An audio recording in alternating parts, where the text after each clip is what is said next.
Hello class.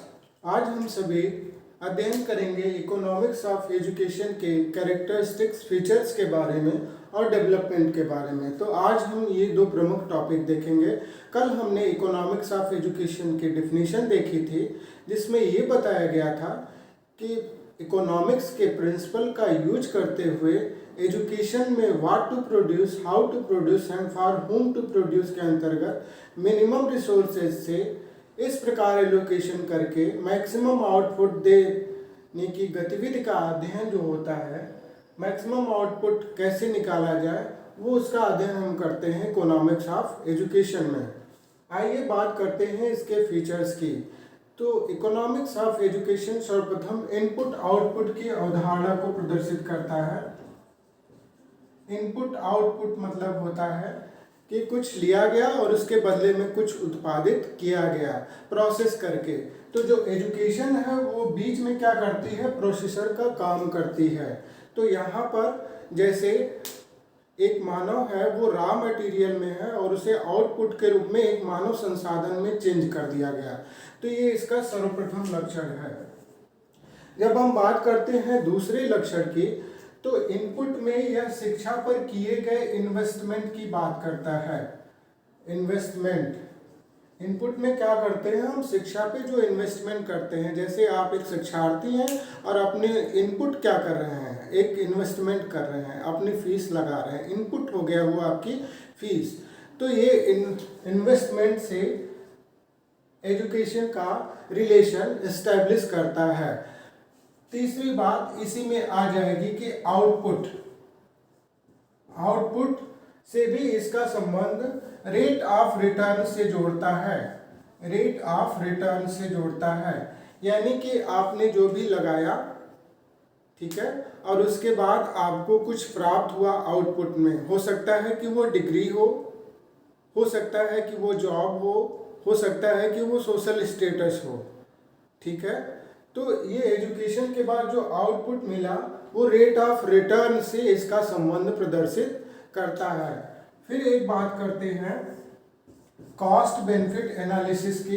हमने आपको पहले भी बताया, इस पे एक वीडियो भी बनाया है, हमने सभी पे वीडियो लगभग बना ही दिया है। तो कॉस्ट बेनिफिट एनालिसिस में जिस एजुकेशनल प्रोजेक्ट की कॉस्ट ज़्यादा और बेनिफिट कम होता है, हम उसे अप्लाई नहीं करते, हम उसे इम्प्लीमेंट नहीं करते, बल्कि जिसकी कॉस्ट कम होती है और बेनिफिट ज़्यादा होता है, हम उसे अप्लाई करते हैं। इसी से मिला जुला एक कॉन्सेप्ट है cost efficiency analysis.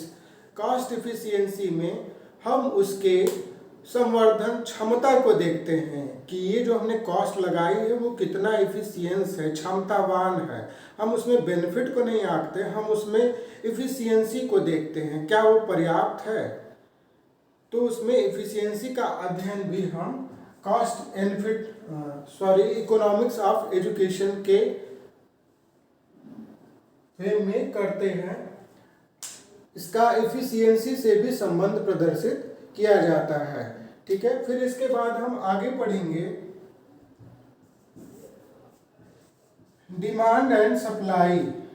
Demand and supply, economics of education is directly related to demand and supply. जिस प्रकार की डिमांड होगी, सोशल डिमांड होगी एजुकेशन की, उसी प्रकार की सप्लाई भी निश्चित की जाती है। जैसे उद्योगों का एक नए तरीके का प्रकार शुरू होता है, तो वैसे ही पर्सनल की आवश्यकता होती है, वैसे ही कार्मिकों की आवश्यकता होती है। तो शिक्षा भी उसी प्रकार से नए आयाम धारण करती है। फिर इसके बाद बात करते हैं कि इकोनॉमिक्स ऑफ एजुकेशन मनुष्य को एक ह्यूमन कैपिटल के रूप में निर्धारित करता है, एक्सेप्ट करता है। ह्यूमन कैपिटल मतलब मानव पूंजी।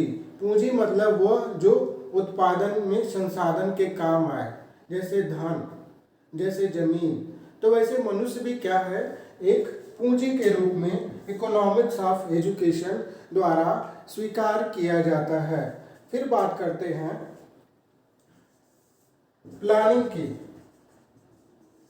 प्लानिंग मतलब नियोजन।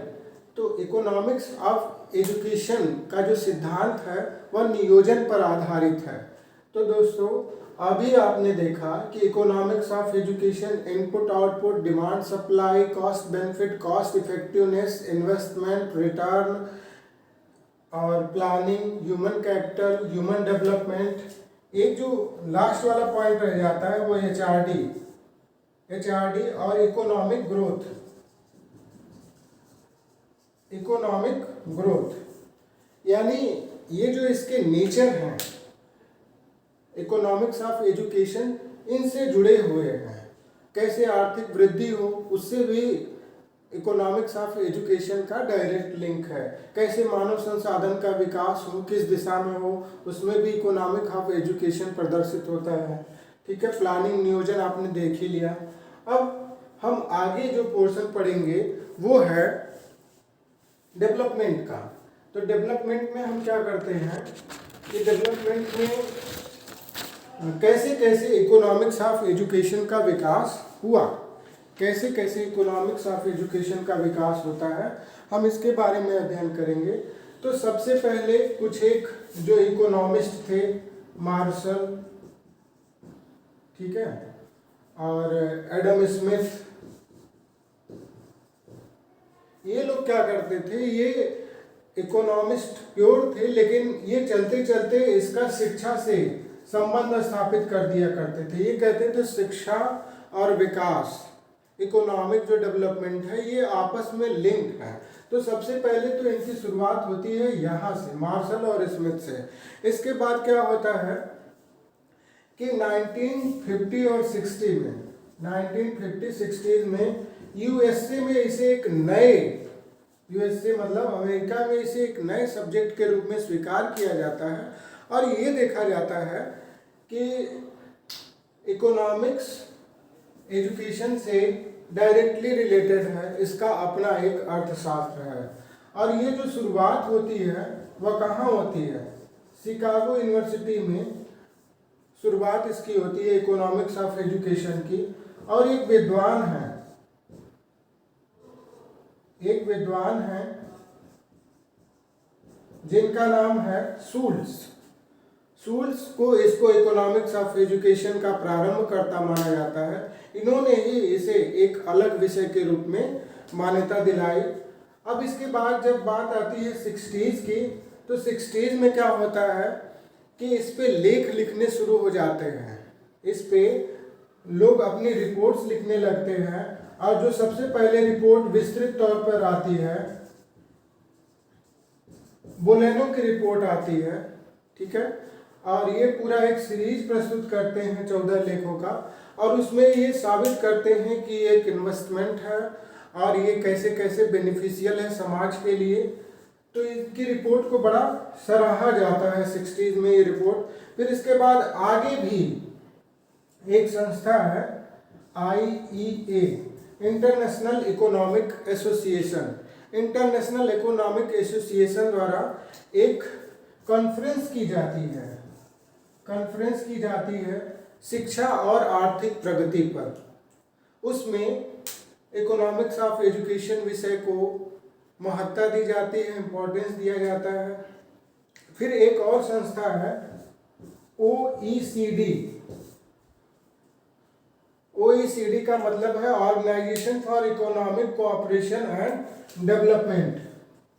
OECD की बैठक होती है, एक व्यापक बड़े पैमाने की संस्था है, ये बड़े स्तर की, और उसमें ये स्वीकार किया जाता है कि शिक्षा और आर्थिक वृद्धि से क्या संबंध है, इस बात पे बात की जाएगी। फिर ये देखा जाता है कि उद्योगों की मांग का शिक्षा पर क्या प्रभाव पड़ता है, इस बात की पड़ताल की जाएगी। फिर शिक्षा के विभिन्न जो प्रकार हैं उनमें आपस में संतुलन कैसे है। फिर लास्ट में बोला जाता है कि कृषि तथा अन्य उद्योगों की मांग का शिक्षा पर क्या प्रभाव पड़ता है। जो लास्ट योगदान रहता है वो रहता है यूनेस्को का। यूनेस्को के प्रयास से इकोनॉमिक्स ऑफ एजुकेशन का पूरा करिकुलम डेवलप किया जाता है, कैसे कैसे इसमें सिलेबस में क्या क्या चीज़ें समाहित की जाएंगी। तो लास्ट में जब यूनेस्को इस पे प्रयास करता है तो इसको विश्वव्यापी रूप दे दिया जाता है। एक दो एशियाई संस्थाओं ने भी बाद में 60s के बाद में प्रयास किया था इसमें जो एक और योजना का नाम आता है कराची योजना, कराची योजना और प्लस टोक्यो योजना, कराची योजना और टोक्यो योजना। इस योजना में ये कहा जाता है कि हम शिक्षा में जो है प्राथमिक शिक्षा अनिवार्य करेंगे। प्राथमिक शिक्षा के लिए जो फंड होगा उसको एक वर्ष देते हैं और ये कहते हैं कि हम 1980 तक फंड हम प्राथमिक शिक्षा को के लिए जुटाएंगे और प्राथमिक शिक्षा को अनिवार्य करेंगे। तो यहाँ पे जब ये भी देखा जाता है कि शिक्षा में पूंजी निवेश कैसे किया जाए, शिक्षा में पूंजी निवेश कैपिटल इन्वेस्टमेंट कैसे किया जाए, यहीं से इसकी राह खुलती है। कहाँ से? कराची और टोक्यो योजना से। तो शुरू में अल्फ्रेड मार्शल से लेकर के अल्फ्रेड मार्शल और एडम स्मिथ से लेकर के और यूनेस्को तक, ठीक है, प्रारंभ से लेकर के शूल्स जो कि शिकागो यूनिवर्सिटी के प्रोफेसर थे, वहाँ इन्होंने इसको इकोनॉमिक्स ऑफ एजुकेशन का रूप दिया। धीरे धीरे लेख छपते गए, लेखों के बाद उस पर कॉन्फ्रेंसेस होने लगी, बैठकें होने लगी और फिर लास्ट में इसे एक विषय के रूप में एशिया प्रशांत में भी 80s के बाद में स्वीकार कर लिया गया। तो ये था इसका डेवलपमेंट और ये थे इसके फीचर्स। उम्मीद करते हैं आपको समझ में आया होगा। धन्यवाद।